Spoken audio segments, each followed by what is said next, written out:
My name is Clancy I, and I'm an alcoholic. Hi.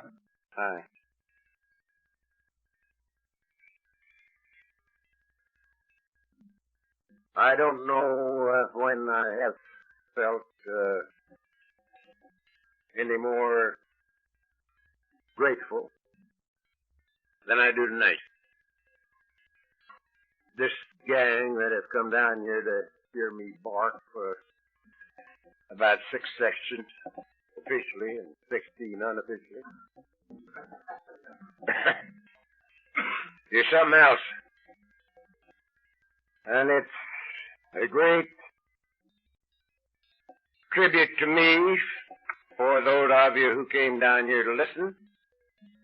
And for those of you who came down here to get away from your wives, I thank you for coming too.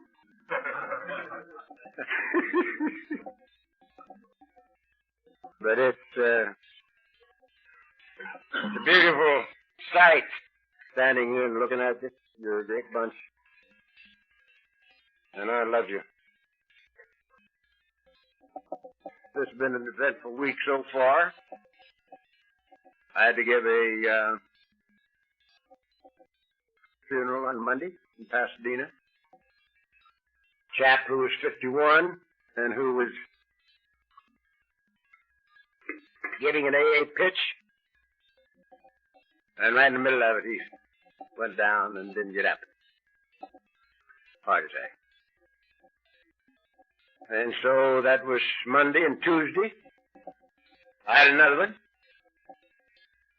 This was one of the original members of the Compton group. Came in just after it was started. Old Tex Mullis. And Tex had been sober for 21 years. And he did it sort of the hard way because he was a compulsive gambler, too. He loved to gamble. And he won and lost once in a while. The last time I knew him to be in Las Vegas, he won $17,000 on the crap table. Took it up to his wife and said, now you send this home. And she didn't. She put it in the safe in the hotel. And he lost most of it before he got out of the place. So, it wasn't too bad for him because he thought that was a great joke. He blamed his wife entirely because he had told her to send it home. Well, this time he went up again. And he left with a heart attack. So I'd put him away on Tuesday.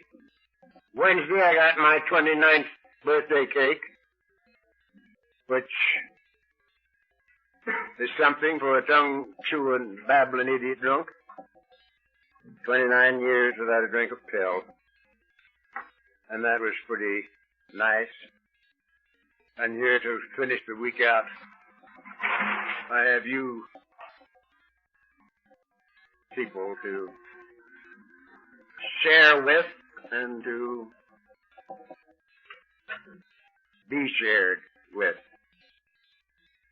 And I'm, again, very grateful to you for coming. I thought tonight we might just think a little about the problem. Get started. This retreat is supposed to be in all of our affairs. The 12 steps says, having had a spiritual awakening. As the result of these steps, meaning the first 11, we tried to carry this message to alcoholics and practice these principles in all of our affairs. In all of our affairs. And thinking a little about the problem, I have to think a little about a Texan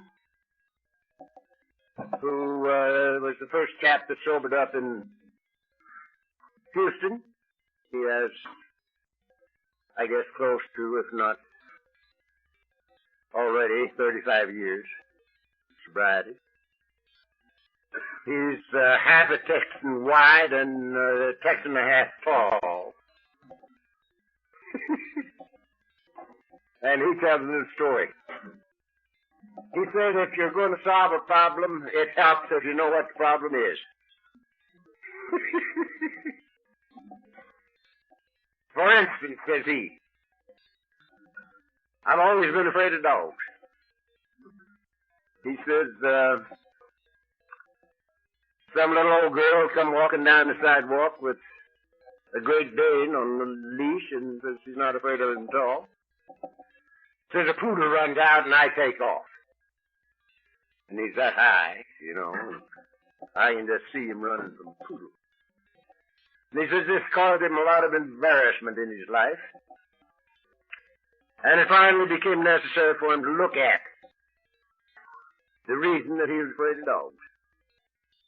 And he looked and looked, and he started to turn the pages. He was laughed back, and he got clear back to where he was 7 years old. And he remembered that when he was 7, a dog bit him. And that was the reason he was afraid of dogs. But he said that didn't completely satisfy him. And so he looked at it again, and he saw that the reason the dog bit him was that he was chasing a little girl at the time.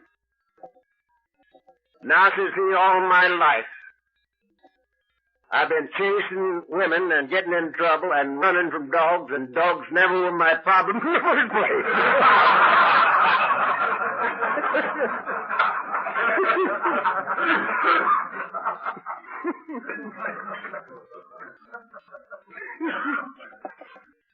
So he says it helps to know the problem.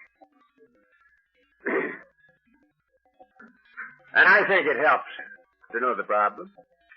And I'm going to tell you what I think the problem is. And I'm going to tell you what I think the solution is. And there'll be some of you that will not agree with my thinking, and that's perfectly all right. But if I talk, I have to say it as I see it. So, our immediate problem when we came here was booze.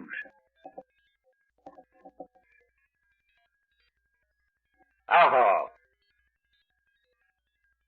That's the thing that ran us in here. It ran me in a hurry after 25 years. Because I had used every resource I had. And I had lost the battle. So I got here at the ripe old age of 43, a failure in every department of life. Failure as a husband, a father, a businessman, a man, and a drunk. And I had run out of everything, including people, places, things, money, whiskey, and home, and everything else. And there wasn't any place else for me to go but here. However, on my last trip out, I had a very great good fortune. The bottle killed me. The bottle beat me to death, beat me into total and absolute nothingness. And only then could I come to investigate Alcoholics Anonymous.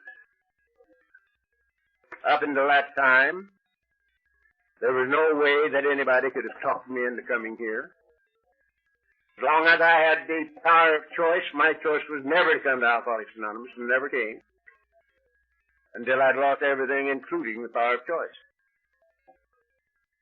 And so, I would say to you right off the bat, that the greatest single event that has ever happened in my life, and I'm 72 years old, happened in January 1946, when the bottle beat me to death. Had it been necessary for me to consciously surrender, the first time I would have died without coming to this program. There was no way that I could surrender. I had never admitted defeat one time in 43 years of life, not to God, man, woman, or the devil. The word surrender wasn't in my vocabulary. It's been bred out of me for generations. So, thank God. On my last trip out, the bottle did it for me. The roadblock was burned out. And I got to the program in a state of total abandonment of self. When I got here. And everything in the 5th chapter of this book was something I wanted to do the first time I ever heard it. The very first night when I heard this thing read, everything in it was something I wanted to do. And I'm certain it was because of the total state of abandonment of self in which I got here.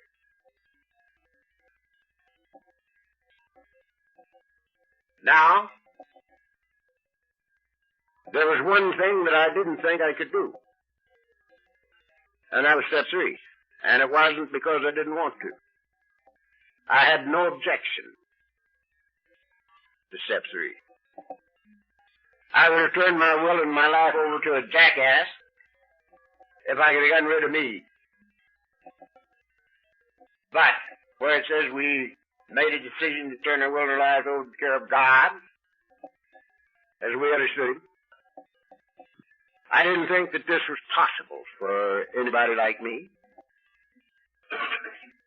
Because I didn't think it was cricket to believe that I could give the mess that was me to anybody, let alone to God.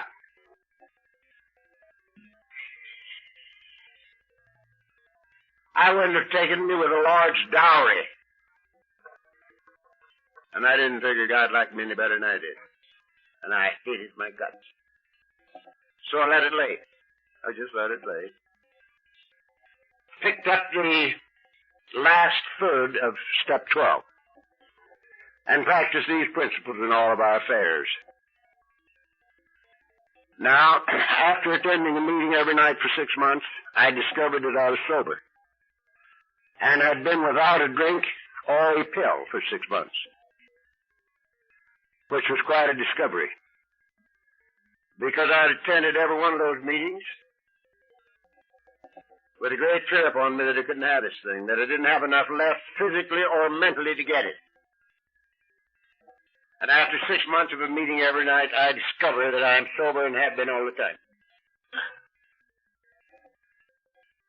And at that time, I started giving a little attention to step 3. Because I was thinking, well, maybe there's some way that I could come to feel that God would take a package like mine. And I couldn't get any solution to the thing. I was messing with it for quite a little while. And finally, it occurred to me, your father.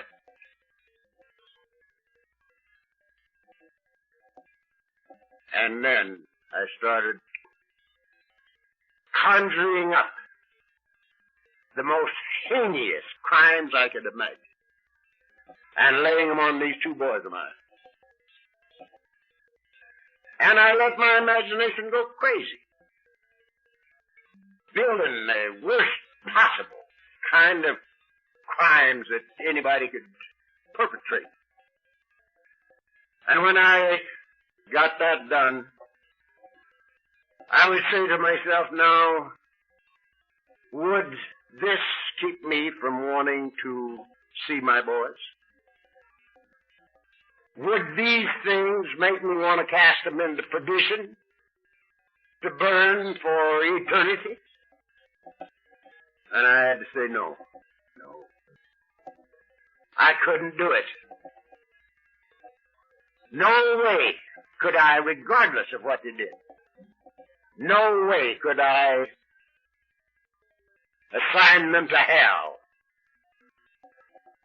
And so I came to believe that maybe the Heavenly Father being a good guy, and be an evil one. Maybe he would forgive me. And I got comfortable.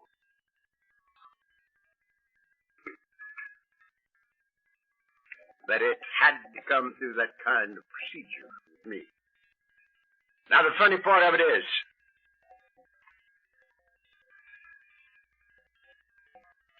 that when I discovered that I'd been sober for 6 months, I had to get lost in trying to give this thing to alcoholics. Because they'd given it to me. Drunks.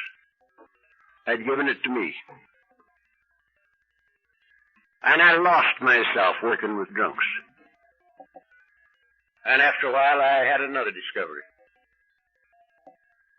And that was that something had happened in our household.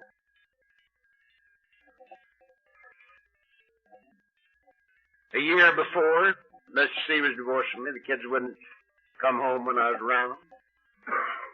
The boss man was going to throw me through the window if I ever stepped foot in the plant again. Had no health, no sanity, no home, no job, no nothing. And it appeared that the war was over. The household was living like kittens. And that was a good discovery. That was about a year after I got here. And another 6 to 8 months went by. And I made another discovery. And that was that I was still trying to clean up my desk at the office.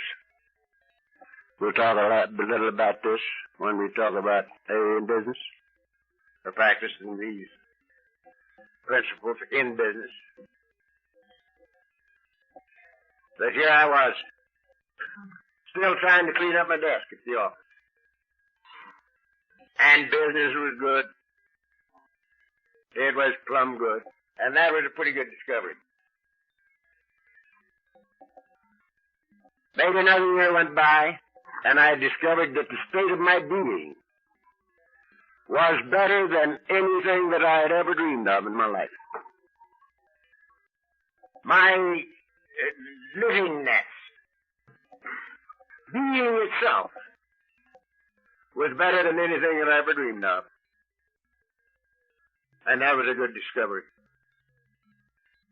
And now 5, maybe 6 years have passed, and I made another discovery,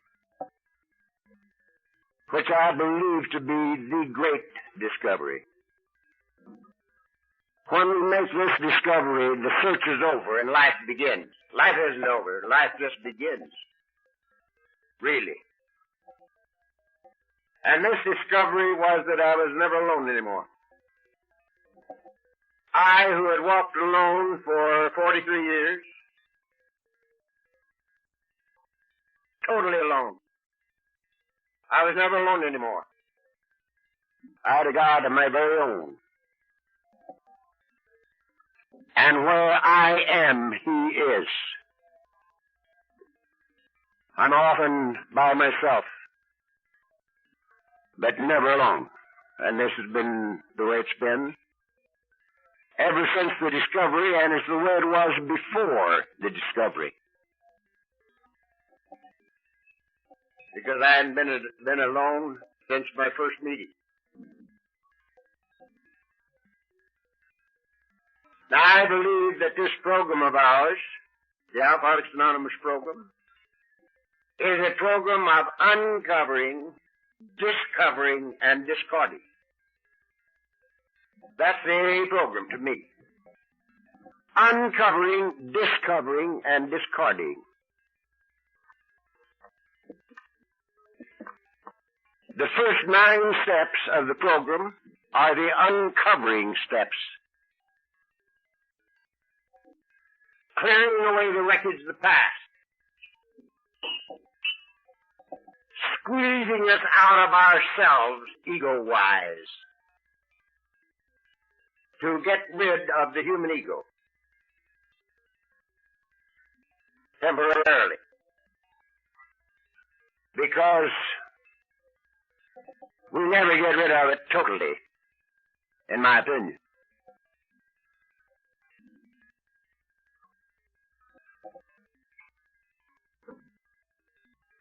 I am convinced that nobody can honestly take the first 9 steps in this program without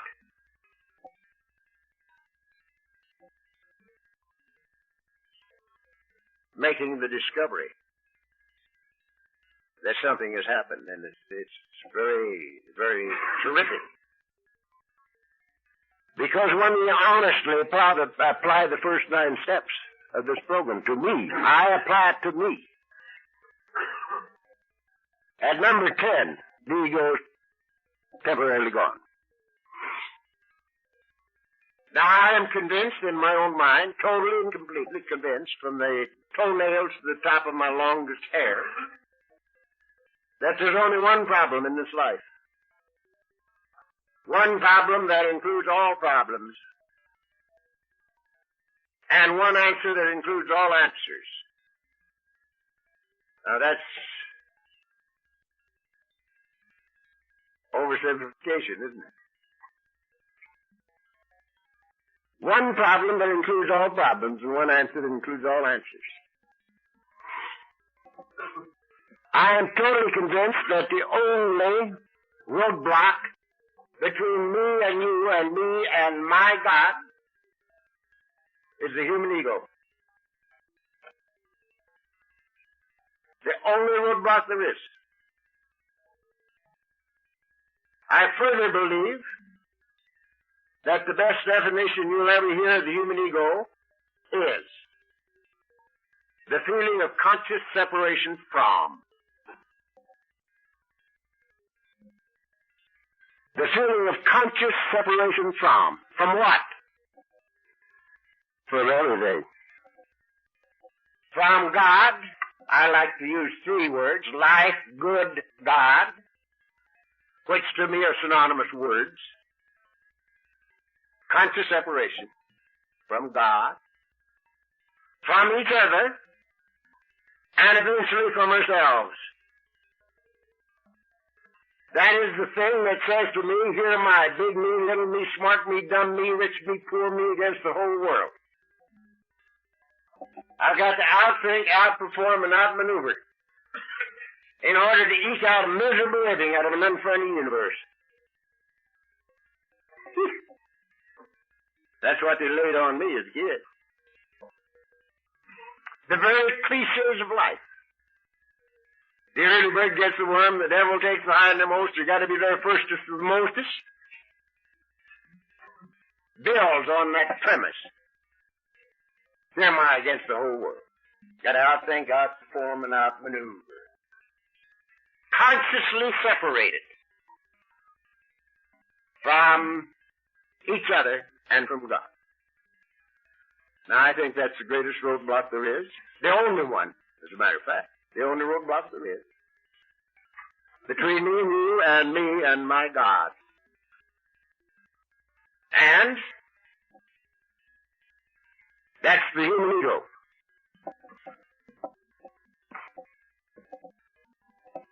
The seat of all the obsessions of the mind. That's where they come from.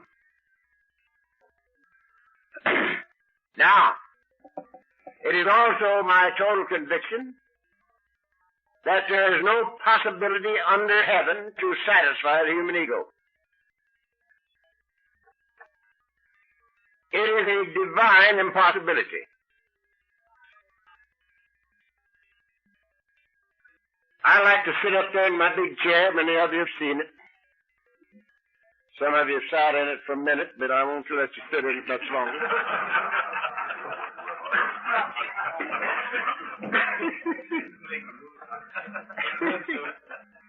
And I look down on top of that little town, Laguna Beach, beautiful shoreline, the channel, right straight in front of my chair is Alanon on Catalina Island. It's about, or maybe it's from where I live, it might be 34, 35 miles to the island. And I looked down at that water, that channel, and that 35 miles just the top of it. It's deep, too. And I say to myself, suppose that entire channel was bourbon whiskey.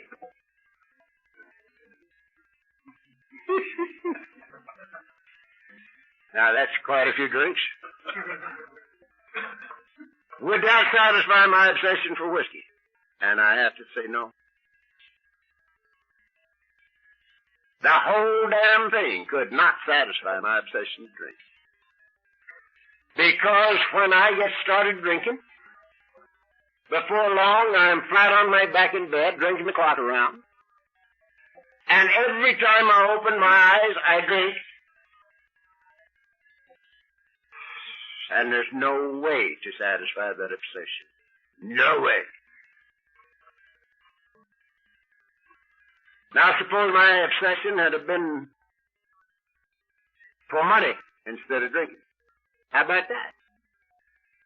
It's totally impossible to satisfy an obsession for dough. Now, I had a client for many years, lived in Phoenix. He was a Syrian. And the Syrians taught the Jews and the Armenians about business. Syrian can starve an Armenian to death.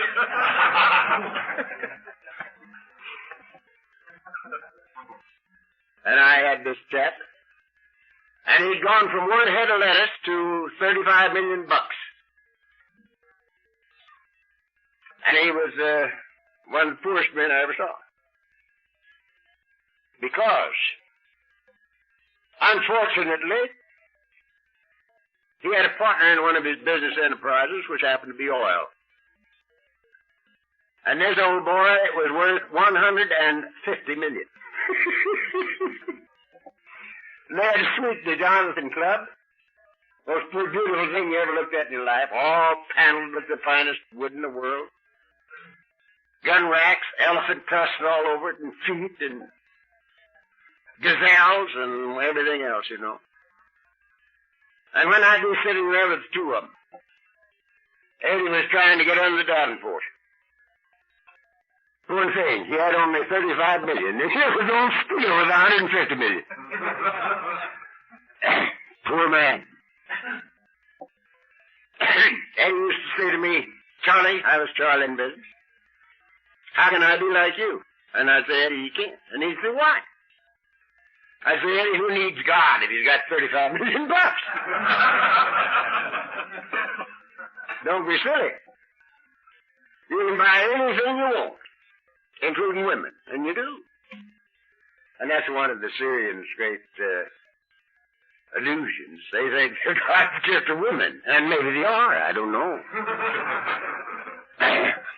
Not being a woman. But anyhow, who needs God when he got $35 million? And I said, you go ahead and make $150 million, and you will if you live. Because everything that old boy touched turned to gold. And when you've made $150 million, you will have then found that it won't do for you what you have to have done right here. Then you come to me and says, Charlie, how can I be like you? And I'll tell you, and you can do it, but not until. And he'd say, well, talk to me about it anyway. And we'd drive all over the state of Arizona, talking just like we'll be talking here, you know. But poor Eddie didn't make his 150. He got so many things in his head that it exploded. He was 10 years younger than I, and he's been gone, 5, 6 years. He died. It's impossible to satisfy an obsession for money. Suppose my obsession would have been for power. How about that? No possibility. Witness Watergate. There was a nice power struggle. You know? It's absolutely impossible to satisfy an obsession power.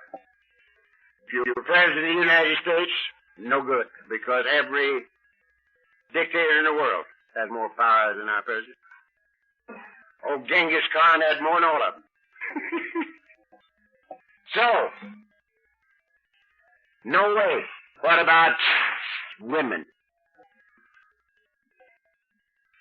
Started to say sex, but that brings up a bad connotation.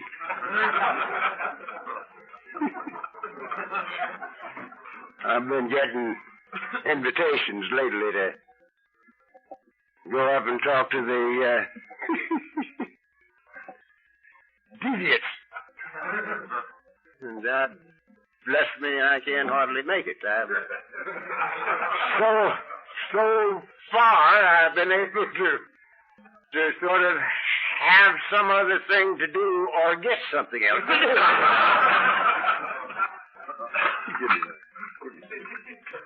So, let's say women. Suppose my obsession had been for women. And supposing, thank you, that I had been the greatest Lothario of all times.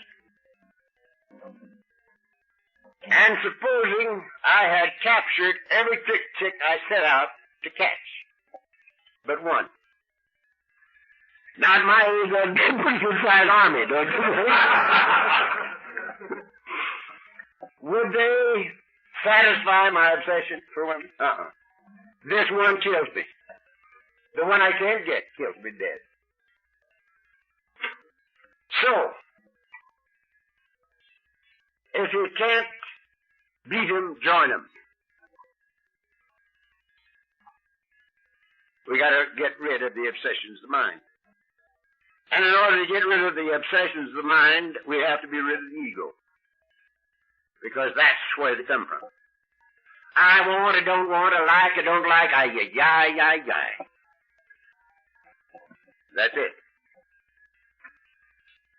Now, that's the reason that the wording in this book is like it is. There are 452 pictures in the first page and 2 paragraphs in our chapter 5. Boy, there's a lot of things said in that dealing. Rarely have we seen a person fail who has thoroughly followed that path. Now I hear people get up here and say that they have heard Bill Wilson say that there's one word in the book that he would change if he was doing it again. And that would be to take out the rarely and put in never have we seen a person fail who has thoroughly followed our path. Well, Bill didn't say that to anybody. Because he knew why he put rarely in there. If he had said, never have we seen a person fail who has thoroughly followed our path. I see about 4 people here at the front table looking right at me. That would have said, oh, they've never seen a failure. Well, by God, I'll throw one. Yeah. That's the reason that's rarely. And Bill did tell me that himself. I happen to know him pretty good. Rarely have we seen a person fail who has thoroughly followed our path. Now, I heard that read one time, which I think maybe is even better than it's written. Some guy got up here and he read it, rarely have we seen a person fail who has thoroughly enjoyed our path. I think that's terrific. I put in the thanks in that page, you know. It's very good. Those who do not recover are people who cannot or will not completely give themselves to the simple program. Usually, men and women who are constitutionally incapable of being rigorously honest with themselves. Being honest with themselves. Honesty. And following the path. There's 2 pictures. Right there. To be honest and to follow the path. Sort of follows that.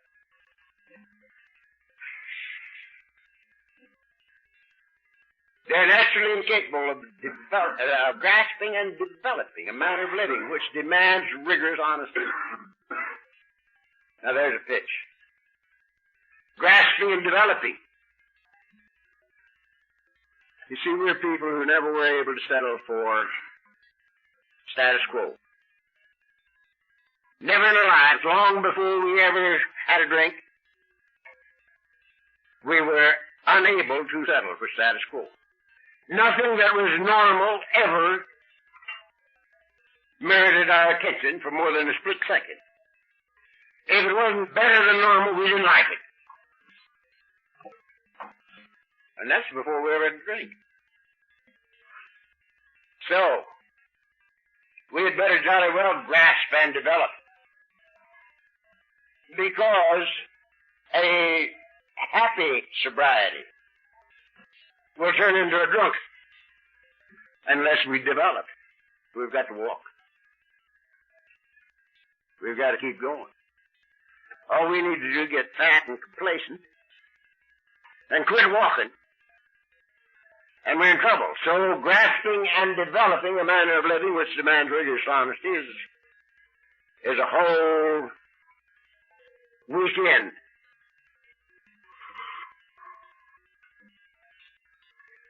There are such unfortunates, they're not at fault, they seem to have been born that way. That's a line that I'd get the hell out of there. I don't like that line, because in 29 years, I have had, I don't know, probably 500 people tell me that they're sure that they're naturally incapable of being honest with themselves, naturally incapable of it. Well, I'm sure that if you're still breathing, there's, and you don't have two or three of those wheels missing entirely. There's no way that you can hide behind that, but it's sort of a thing that we use once in a while. Their chances are less than average. They're those two who suffer from grave emotional and mental disorders. But many of them do recover if they have the capacity to be honest.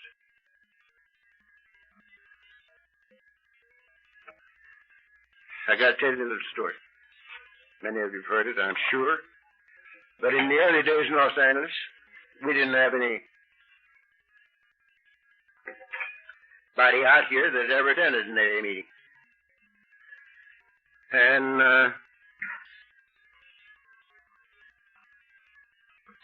Jewish gentleman came out here with a book. He didn't know he had it. He came to in Palm Springs.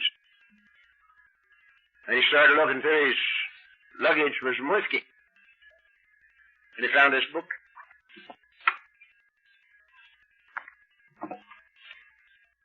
That's the first edition, I read it.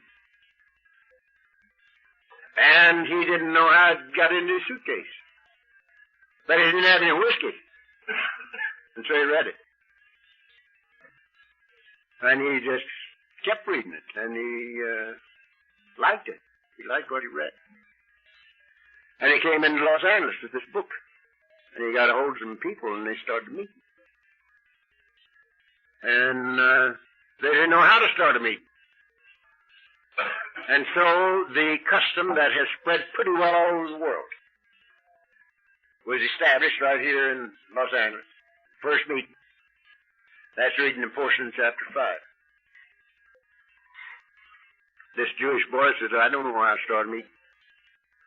But he says there's a chapter in this book entitled How It Works. And it gives us this thing, and let's read it. And they read this portion in chapter 5.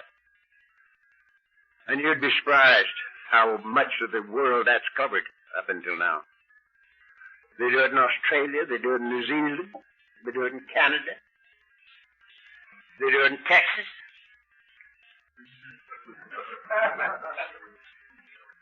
Bad for them down there. We're at a conference in Oklahoma City. And there's a lot of Texans up there, you know. One of these Texans says, Oklahoma is just an outlying portion of Texas. He says, outlying hell, he says, you're the worst liars in the world. So, they read this all over, and it's beautiful. Every time I read it, it reminds me that my survival depends on this thing right here.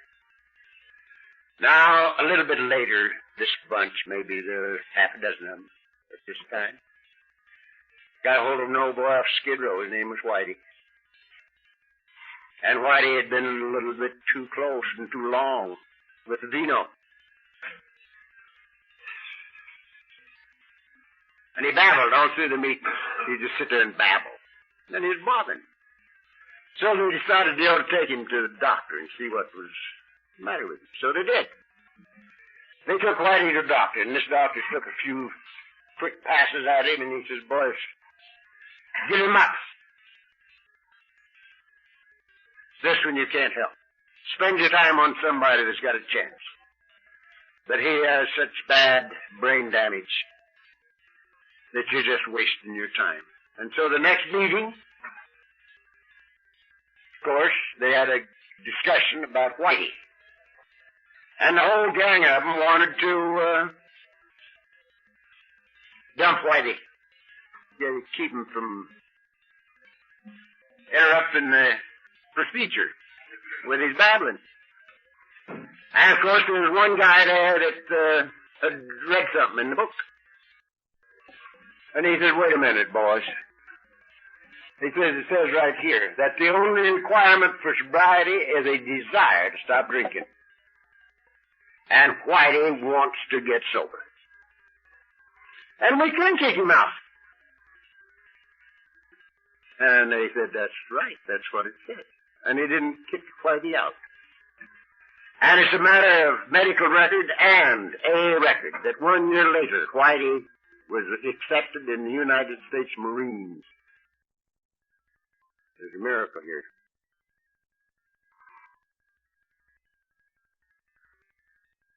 There are those who suffer from grave emotional and mental disorders, but many of these do recover if they have the capacity to be honest. Our story discloses in a general way what we used to be like, what happened, and what we're like now. If you have decided you want what we have and are willing to go to any length to get it, then you're ready to take certain steps. Why are those phrases in there? Why do we go clear back here in the first line of the second paragraph, chapter 3? And we read a line that says, we learned that we had to fully concede to our innermost selves, that we were alcoholic. This is the first step in recovery. Why? Why is that clear back here? First line of the second paragraph, chapter 3. Program of recovery is over here in 5. It's there because if we be alcoholic, we are caught in a trap we cannot spring.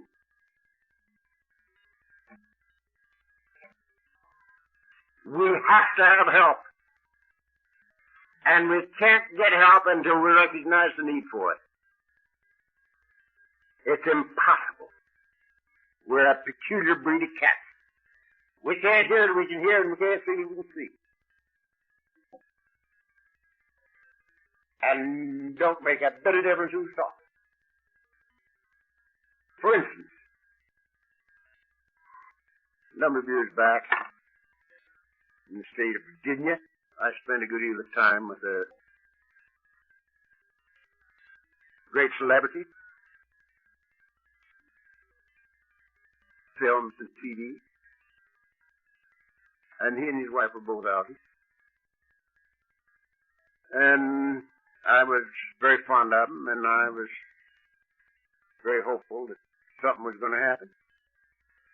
And we sat for almost all day in Richmond, Virginia, yapping. And this guy's wife, everything I said. She said, why?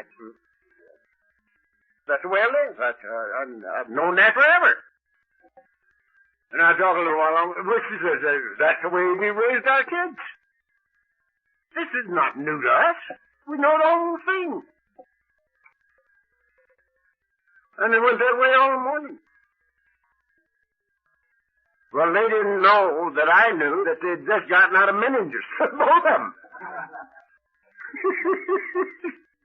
Managers, for those of you who don't know, is a booby hatch.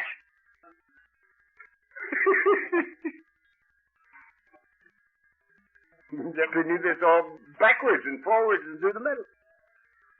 But they never heard it. And they didn't hear it when I said it either. And you're going to hear a lot of things that you think you know this weekend. Maybe you do. You may hear a lot of things that you disagree with. That's all right with me, too. If you disagree with them and know why you disagree with them, maybe you should be up here and me back there. But that's the way it's going to be.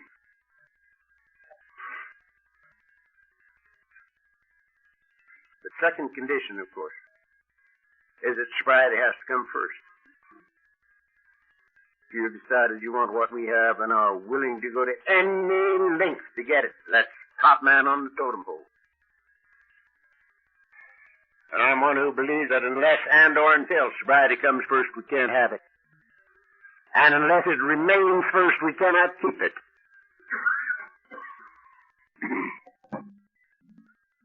That's what it says here. This is very, very positive stuff. And are willing to go to any length to get us in your ready fixtures and steps. Some of these we balked. We thought we'd find an easier, softer way, but we could not. With all the earnestness at our command, we beg of you to be fearless and thorough from the very start. This isn't a headache we're talking about. We're talking about a terminal illness. Disease of alcoholism. Terminal illness. That's quite easy. Because we have to have help. We got to recognize the need for it before we can get it, and it's got to be top. Top man on the totem pole.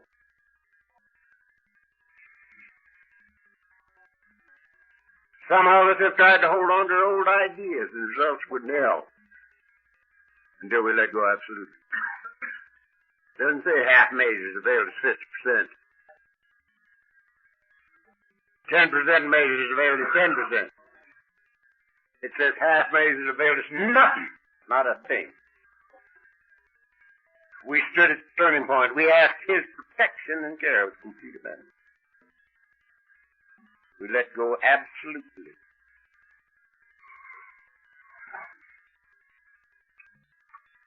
Stood up here without help is too much for us. But there is one who had all power. That one is God. May you find Him now. It's beautiful. It's a beautiful thing. Now, this is our problem. We're caught in a trap we cannot spring. We've already been to human help. The first time I heard these steps, 1 and 2 were a cinch. I knew that I'd lost the battle of life. I didn't know anything about alcoholism, but I knew I'd lost the battle of life. And I knew that my life was unmanageable by me, and I still know it, and it's never changed. It's still unmanageable by me. It's no problem to me.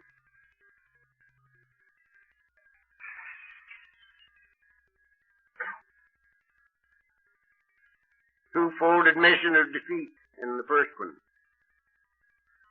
and admission that we're nuts in the second. Now, there are two big steps for an alky. The first two. Lost the battle of life, number 1. You're nuts, number 2. So you need help, and you need it bad. And if you're like me, you've been the preacher, the priest, the doctor, the guy that knows more psychiatry than there is before you ever got to that place. To step 3. And so you know you need help. And you can't get it from human power. So we make a decision, turn the will and allow those to have God. Now this is one of the things that we're going to be spending time on. This is the most fantastic thing on the face of the earth. There's nothing that will compare with this. The thing that happens to us when we do this. Not when we read it, when we do it. To abandon ourselves completely to this simple program.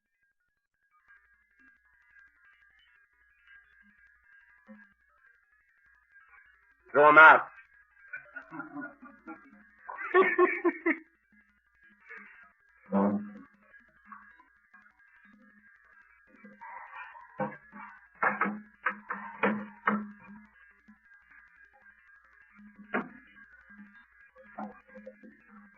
Yeah.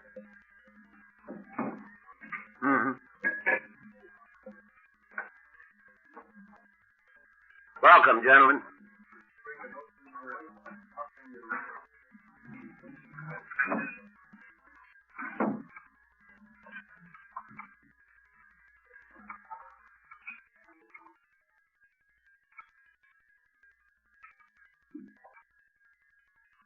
We made a decision to turn our wilderness eyes towards the care of God. Now, I don't suppose that there's a man in this room that analyzed himself and decided to turn himself into Alcoholics Anonymous. I don't believe there's one of you, no bunch, that did that.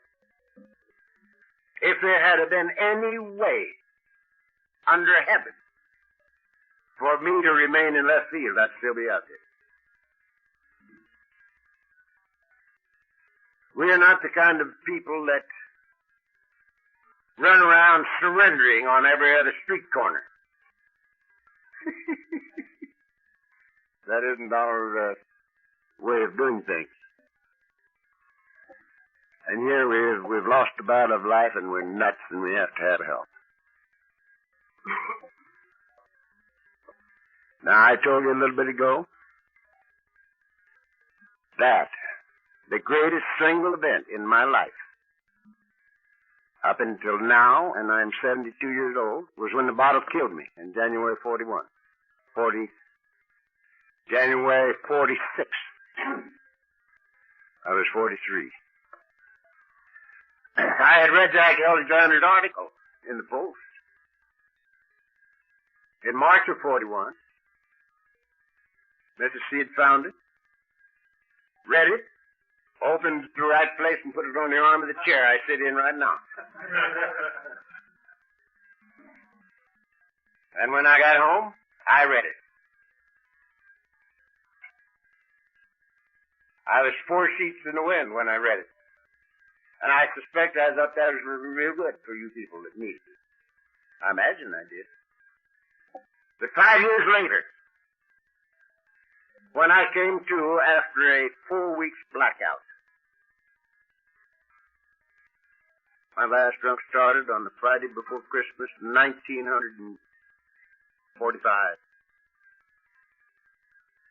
And I came to sometime after the middle of January 46. And I don't remember the time was, but the calendar said it had been. And during that 4 weeks, the thing that had stopped me was burned out. And I accepted the fact that everything dear to me in life was gone and should be gone, and that I was not entitled to have it back. That was including my wife and my kids, and my home, and my job, and my health, and my sanity, and my money. It was all gone. And I wasn't entitled to have it back. I knew I was going to die because I'd come within an eighth of it, the next to the last time out. I'd fallen over on my face in the floor in the kitchen, turned blue, and they'd had to get the oxygen squad to wake me up.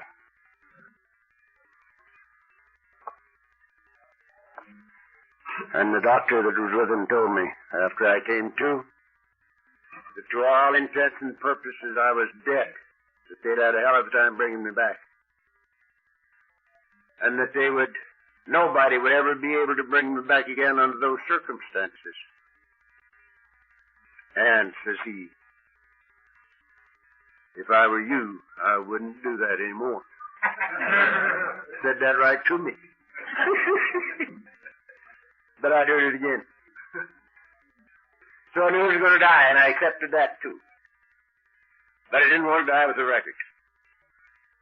Now I want you to listen to this, because this is a little bit different than a lot of things that happen. I didn't even want sobriety for myself, because I knew I was going to die. I didn't want nothing for me. But I didn't want to die with a record. I didn't want Mr. C and the kids to remember me as nothing but a tongue-chewing, babbling idiot drunk. And in the depths of this thing, I remembered that I'd read the article in the Saturday Evening Post. And the only two things I remembered about it was that drunks helped drunks and didn't drink. And they called it Alcoholics Anonymous. And I said to myself, if I ever live to get out of this bed, I will find Alcoholics Anonymous. And immediately the curtain dropped. Just like that. Bang, it dropped. There was no more sanity. I was sickened to death, drunk, and insane. And I had a lot of dying to do. But from the moment of commitment until right now, I've never had a drink or pill.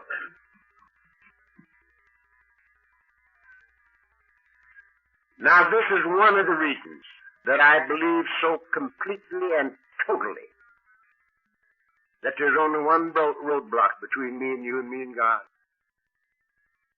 And that's the human ego.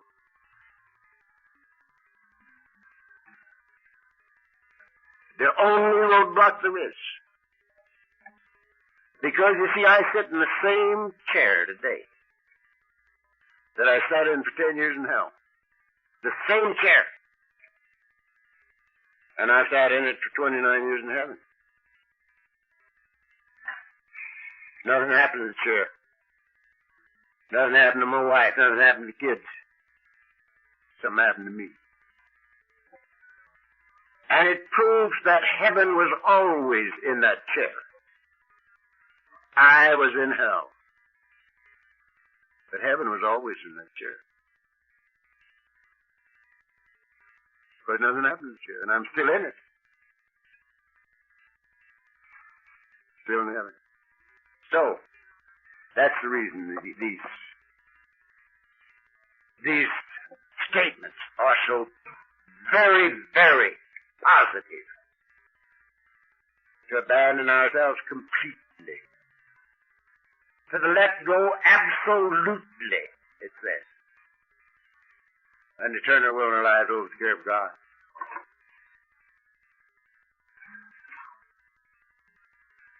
Now, this is the problem. Something has to happen that we get rid of the obsessions of mind. And that's what this program of ours is all about. The American Medical Society, we have some of its most illumined members right here.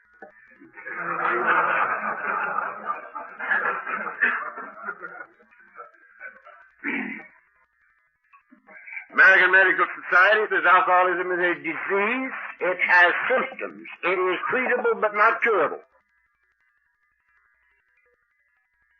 And the only way an alcoholic can successfully live is not to take the next slug.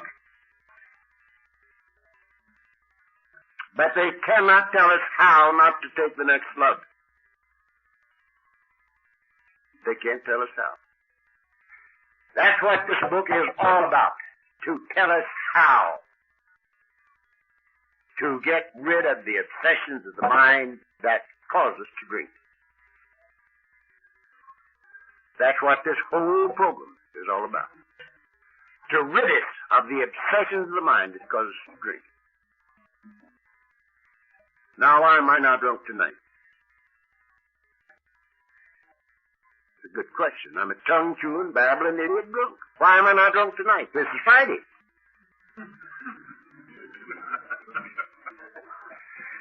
Thursday night's kickoff night, right? You start on the machine Thursday. You get in high gear on Friday. You pay Saturday. Sober up Sunday. Taper off so you can go to work Monday. Some Sunday you taper off so you can go to work some Monday. Why am I not drunk tonight? Because I have the thing I was looking for in the bottle. And that's the only reason I'm not drunk. That's the only reason I'm not drunk. I have the thing I was looking for in the bottle. Now, what is the thing?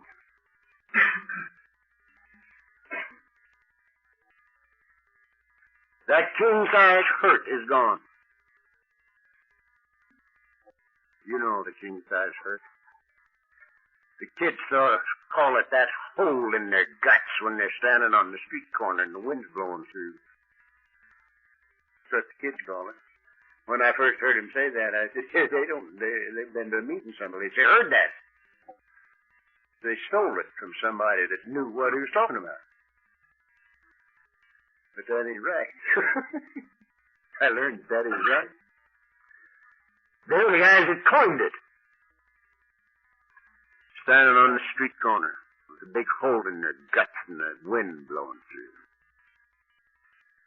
Big hurt. That's gone. I'm not fighting me or you or life or God or the devil. I am at peace with me and with you and with my very own God. And that's the only reason I'm not drunk. When I say I am an alcoholic, it means this.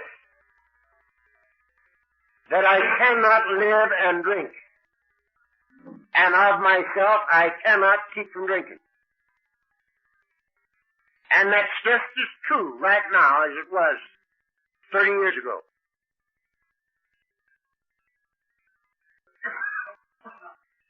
That's step one, says we admitted we were powerless over alcohol, that lives had become unmanageable by us.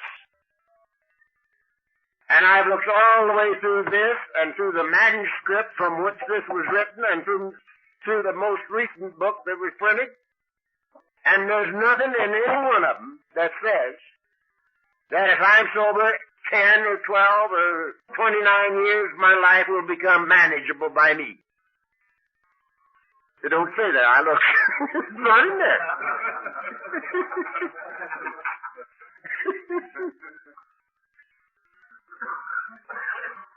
And furthermore, there's nothing in my experience in 29 years that would indicate that my life will ever be manageable by me again. But thank God it is no problem to me, because I have step 11. I have lived by step 11 for 29 years. Sought through prayer and meditation to improve our conscious contact with God as we understood it, praying only for knowledge of His will for us and power to carry it out. I have lived in total expectancy of guidance and direction for 29 years. And I get it. And you might say, how do you know? I've got the simplest rule in the world. I never had it so good.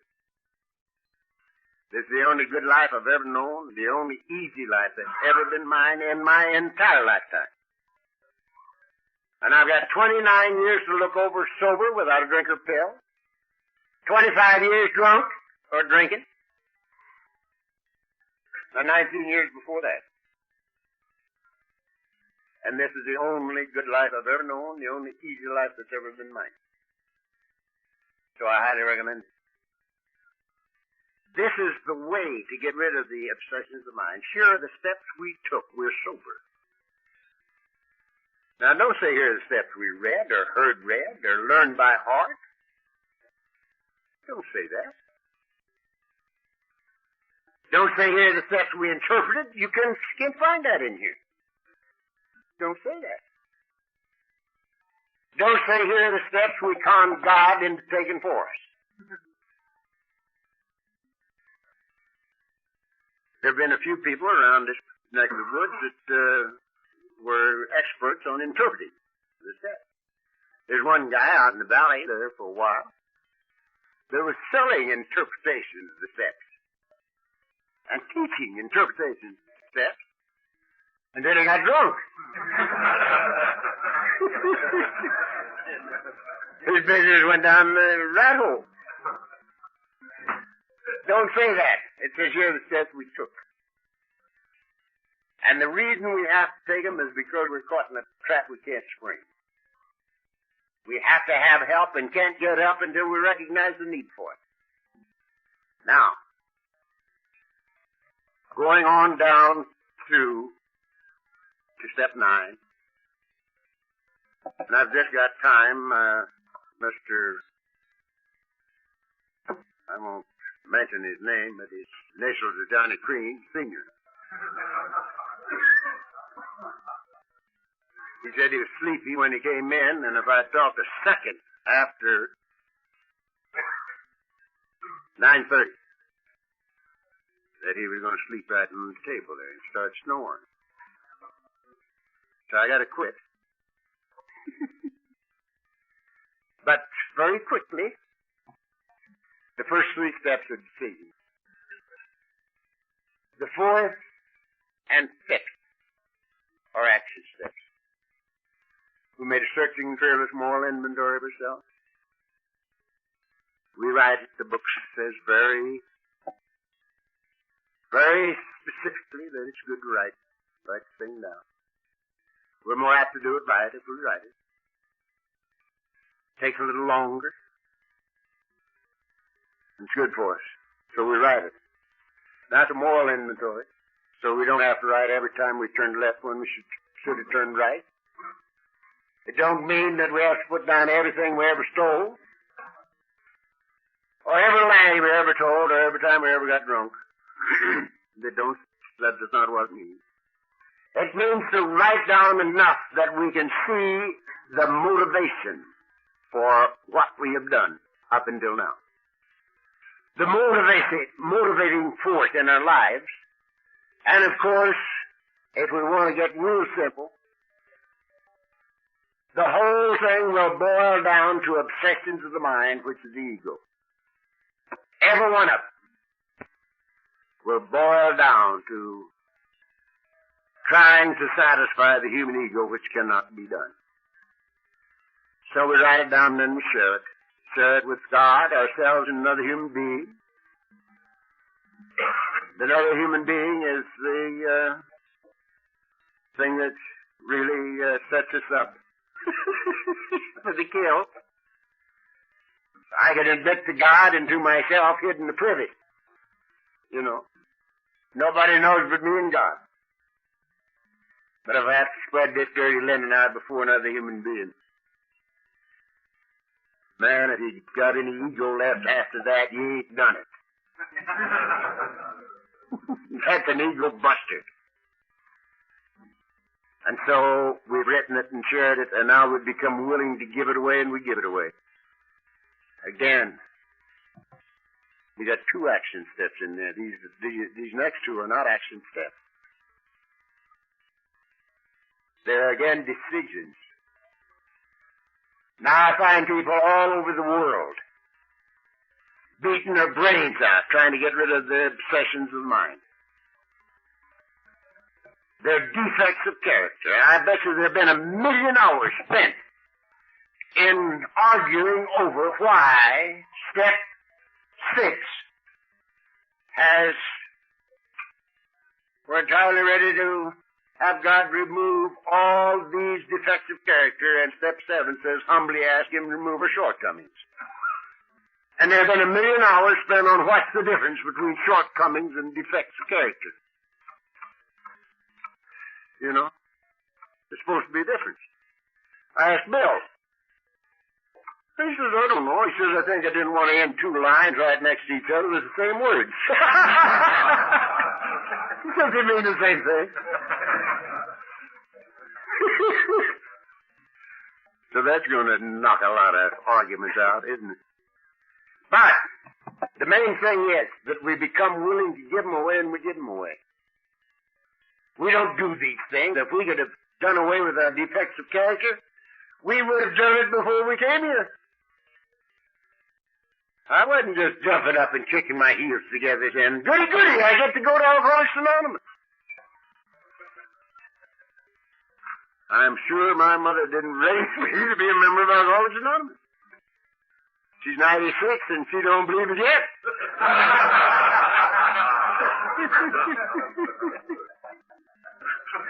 She's still around.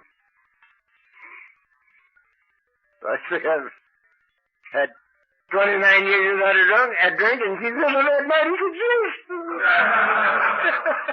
What's so hot about that? So, we become willing to give them away, and we give them away. And then we've got two more in the first 10. Two of the greatest ones left yet. The most immediately effective steps in the whole program are 8 and 9. We made a list of all persons we had harmed and became willing to make amends to them all. Made direct amends to such people wherever possible, except when to do so would injure them or others. If you haven't done that, do it. Do it, do it, do it. Quick! The weight of the world is removed from your shoulders when you honestly take care of 8 and 9. And I'm going to tell you this little story, and it won't take that long. I'll still get down. One time, many of you have heard it, but it curls my hair yet. About 10 years ago, I got a call on a Friday night, just like this, from a guy in Whittier. And he says, Chuck, I'm sitting here with a 6-gun in my lap, and I'm going to blow my brains out. But he says, Jim, says, don't shoot yourself until you've talked to Chuck C. And he gave me your number. And I'm called and I'm ready to talk. So what do you got to say? And I says, you called on a bad night. I said, I'm talking tonight, tomorrow night, and Sunday night, but Monday night's open. So if you want to see me, come down Monday night, and if you don't, blow your brains out. And that's exactly what I told him. And at 7:30 Monday evening, the doorbell rang. And in came my boy. Now, let me tell you a little story here within a story. This Jim was Jim Willis. And Jim Willis was Sybil's husband for many years. Sybil was 14 years in her central office. And Jim was a compulsive gambler. And Jim started the Gamblers Anonymous thing and wrote their book. And he'd already done that, and then he became an alcoholic. And he called me one time, said, come get me. And I said, where are you? And he was in his office on Pico. No one got him. And he got sober. Now, Jim is losing his eyesight. He's shooting. And he's sort of a sick man, but he's sober. And I talked with him on the phone just the other day. And he's pretty happy. But anyway, it was this Jim that had told this guy, because he not only was an alcoholic, but he was a compulsive gambler. And Jim had told him to talk to me before he blew his brains out. Well, here he was. And we started talking. Now, at 2:30 in the morning, we were right where we are now, at 8 and 9. And I was telling this monkey, now, here's what you got to do. See, he lost a lot of money that he didn't have. And he had lost it to professional gamblers. And that ain't a very healthy situation. It don't do much for longevity. So here he sits, and I'm saying, now listen, here's what you got to do. And you got to go to these people and say, look, I am not the big shot I would have had you believe. I'm an alcoholic. And I found a way to live that might let me live one day at a time without a drink for the rest of my life. And one of its conditions is we got to make amends, and that's why I'm here. Now, says he, I admit the debt. I said that I was going to, this is what he had to do. You go to him and say to them, I admit the debt. I'll owe you the money. And I'll pay you as soon as I can. But I ain't got no money now. Why, says Chuck, you can't do that. They'll kill me. And I said, so what? You won't have suicide on your mind?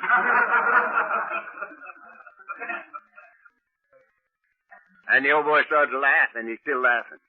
And he's walking the streets free, man. Ever since he was laughing right over the hill, you know, when he left me. And he never quit. And he paid him off. Nobody killed him. So one of these things. So if you haven't done 8 and 9, do them. The weight of the world goes right off your back when you do them. Now, finish up.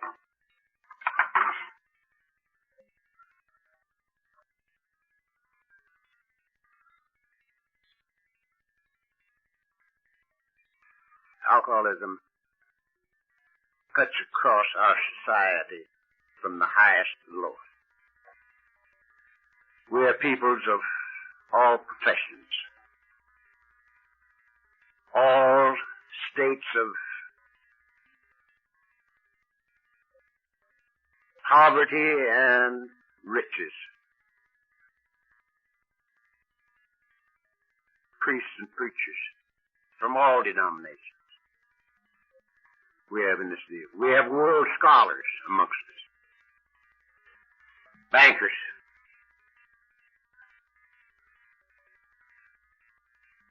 no one of whom would have come here if they could have stayed out. So, we have a problem that you and I cannot solve. We have to have help. And those first 9 steps will roll away the stone, because those are the surrender steps. The surrender steps. Surrender is the thing that opens the door, that allows us to get the help. Because God himself cannot help us until we will allow it.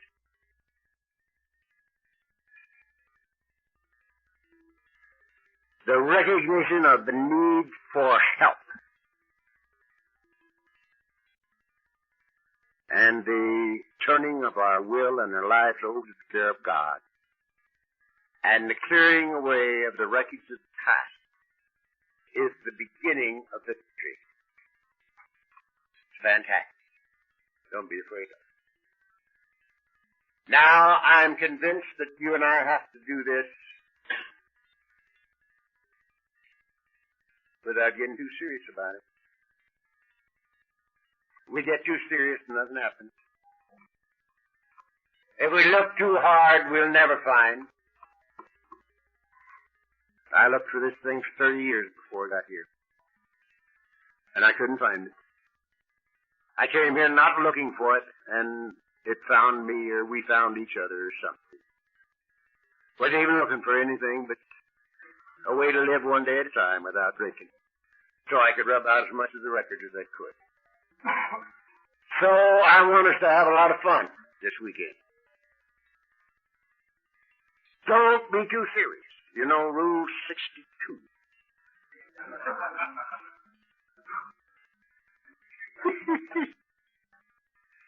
Some people put it on their license plate. Rule 62. It's a good rule. There's a little book about that tall and about that wide, and it's green. It covers. And on the front cover, it says Rule 62. And you open it up, and you look, and every page in the book is vacant, except there's a double truck in the middle. And it says, don't take yourself so goddamn seriously. And that's what we want to do here this weekend. Have a lot of fun, not get too serious, but realize the problem that we have that we cannot handle on our own. And to come to see totally before this weekend is over that what I can't do, we can do with the grace of God. God bless you. Thank you very much.